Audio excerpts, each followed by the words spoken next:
Hello, friends. Welcome back to another game development blog. Today I've been working more on this pinball game thing. I tested it out with a few of my students and they suggested that I should have a lives counter. So instead of just losing all of your points on like one death, maybe we could have 3 lives or something, and then you lose all your points when you lose all the lives. I put this pin in the center of the map of the play zone just to make it more annoying, to make it more difficult. And I've added sound effects. So if we start the game.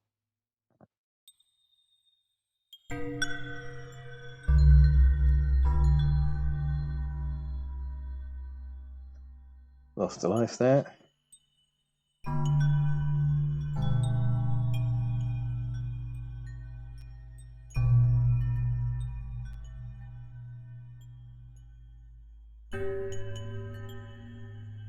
So this is actually all one sound.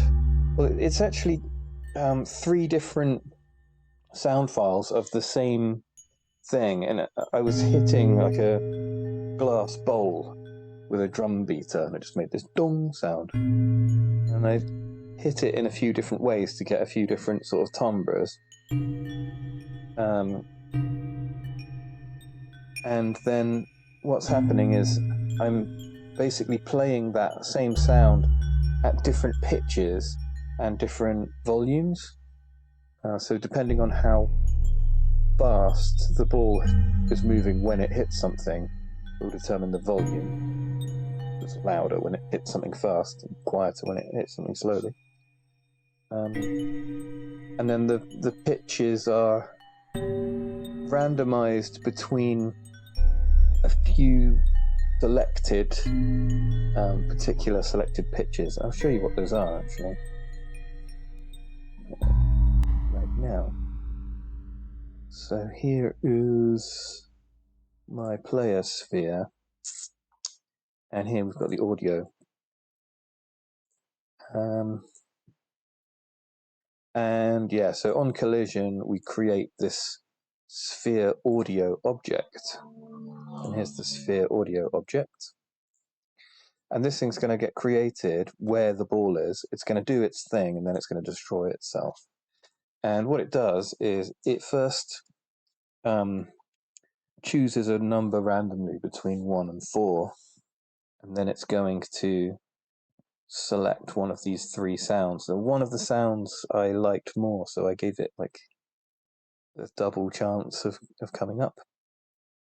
And then we play one of those 3 sounds, ding 1, ding 2, or ding 3. But at the start here, in this start state, I determine one of 7 different pitches, and these are decimalizations of the musical notes. So starting from A at 0.5, which is basically sort of 50%, and then moving down B, C, D, E, F, and G. And I then multiply that pitch number so that I can make it high, make the whole thing higher or lower pitch, but still keep it selecting one of the musical notes. So it just gives it a more sort of musical feel than just having completely random pitches. And then I've got something similar going on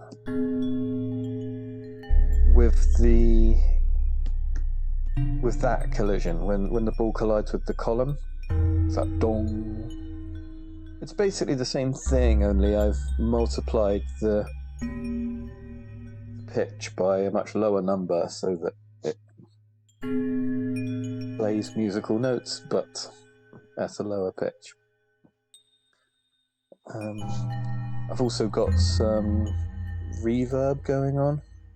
So I made use of the mixer So the audio source component here is going through this mixer, and here it is. And I've got this reverb channel, and on the reverb channel there's a bunch of effects. So we've got reverb going on. I wonder if I can actually disable the effects temporarily to see what that might. Yeah, could I bypass it? So if I bypass the reverb, this is it without reverb.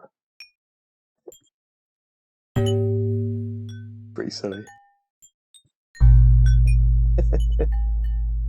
It's kind of funny actually. I kind of like it.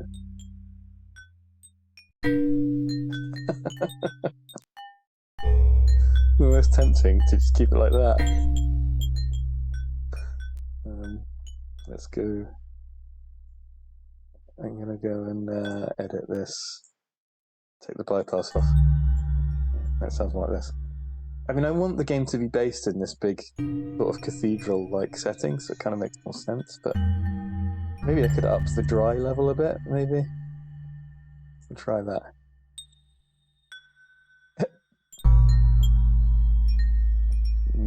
Oh, I don't know now, but I'm sure. I've also got some parametric EQs. I'm really just removing some offending frequencies here. So if I was to bypass this one, we hear...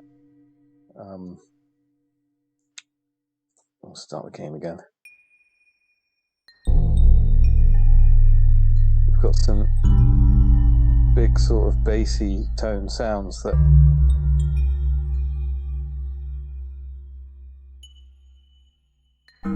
they kind of run the risk of distorting. And so if I remove that particular frequency,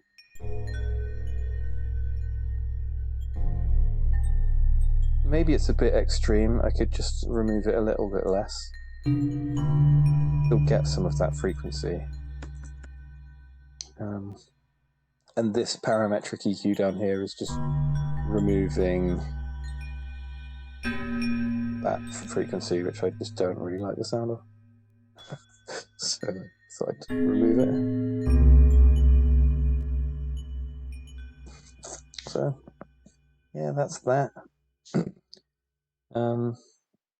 I also put this very slow flange effect on the reverb flange,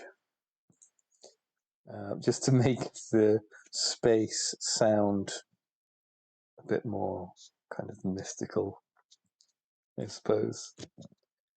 And I've also got this number over here on the right, which measures the best score. I actually ended up redoing the coding of a bunch of things, because I had certain things like the sphere was adjusting the score, which was fine, but now that the system's got a bit more complicated, I've separated things out. So the sphere now basically just spawns in and destroys itself, and the score is managed through this game rules score script here.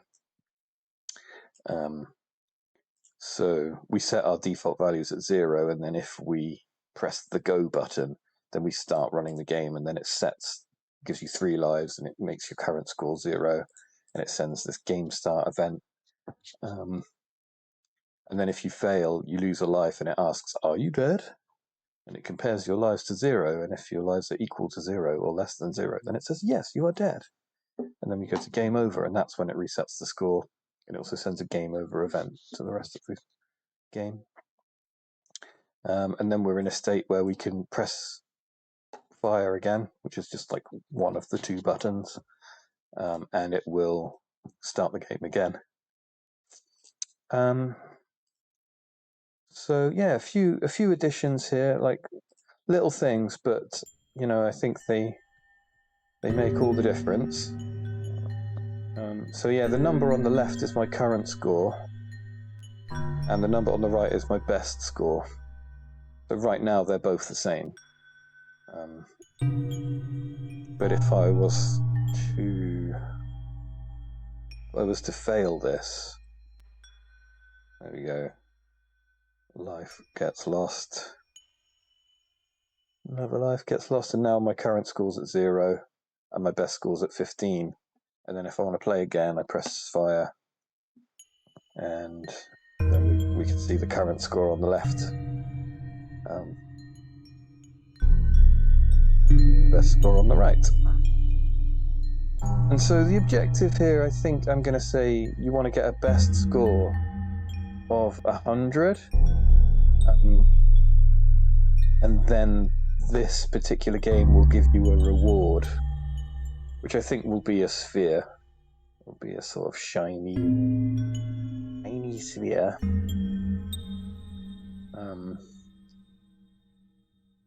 And then you can use that shiny sphere to unlock other parts of the game world. So, all right, if I quit out of this, I also wanted to show you another addition that I've made to the main game world, which is this area. So when we come through here, once we've unlocked this door, we can come through to this area. And I was thinking maybe that there would be 2 rewards to be gained from the left door and 2 rewards to be gained from the right door. And once you get all of the rewards, then you can go through the center door, perhaps. It's going to involve more mini games. And that's really the challenge of this project, is to create a game that consists of a bunch of different mini games that I've made. So yeah, that's everything. Thank you very much for watching. I hope you're all doing well, and I'll see you again soon. Bye-bye.